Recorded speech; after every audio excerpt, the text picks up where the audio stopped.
আপনার পুরনো ল্যাপটপ আর mobile phone যেন সোনার খনি। এমন এক খবর দেব, শুনলে চমকে যাবেন।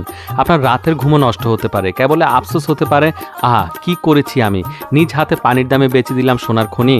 হ্যাঁ, আপনার পুরনো অথবা নষ্ট হওয়া ল্যাপটপ কিংবা মোবাইল ফোনের কথাই বলছি।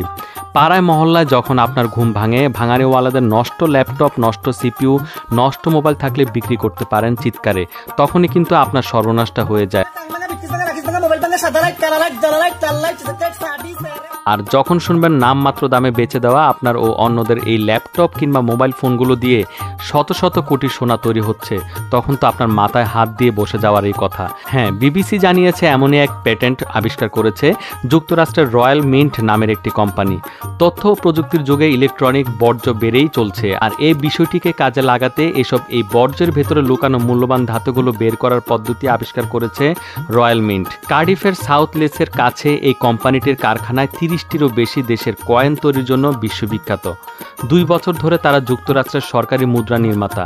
এই কোম্পানির রসায়ন বিশ্লেষকদের একটি দল কানাডিয়ান স্টার্ট আপ অ্যাক্সিসের সঙ্গে এমন একটি প্যাটেন্ট আবিষ্কারের দাবি করেছেন, যার মাধ্যমে বাতিল হয়ে যাওয়া ল্যাপটপ, কম্পিউটারের অন্যান্য অ্যাক্সেসরিজ ও পুরনো মোবাইল ফোনের ভেতরের সার্কিট বোর্ডগুলো থেকে 99% সোনা বের করেছেন তারা।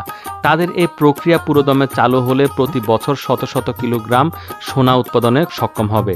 প্যাটেন্টটি গোপন রাখলেও তাদের ডেমো ল্যাবরেটরির এক কর্মকর্তা জানিয়েছেন, খণ্ডিত সার্কিট বোর্ডের সঙ্গে নিজেদের তৈরি ম্যাজিক গ্রিন দ্রবণ মিশ্রণের পরে সোনা তৈরির প্রক্রিয়াটি শুরু হয়। 4 মিনিটের মধ্যে ওই মিশ্রণে থাকা সোনা দ্রবীভূত হয়ে তরল আকারে বেরিয়ে আসে।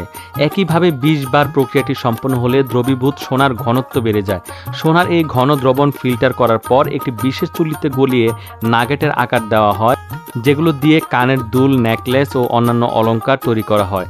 রয়্যাল মিন্ট যুক্তরাষ্ট্রের 50টি বর্জ্য সরবরাহকারী নেটওয়ার্ক থেকে ল্যাপটপ, মোবাইল ফোন সহ বিভিন্ন পরিত্যক্ত ইলেকট্রনিক্স সামগ্রী সংগ্রহ করে আসছে। এখন ভেবে দেখুন, আপনার প্রযুক্তি জীবন থেকে কি পরিমাণ সোনা হারিয়ে ফেলেছেন। নিশ্চয় আর কোনো ব্যবহৃত এই পণ্যকে অবহেলা করবেন না কিংবা কম দামে বেচবেন না।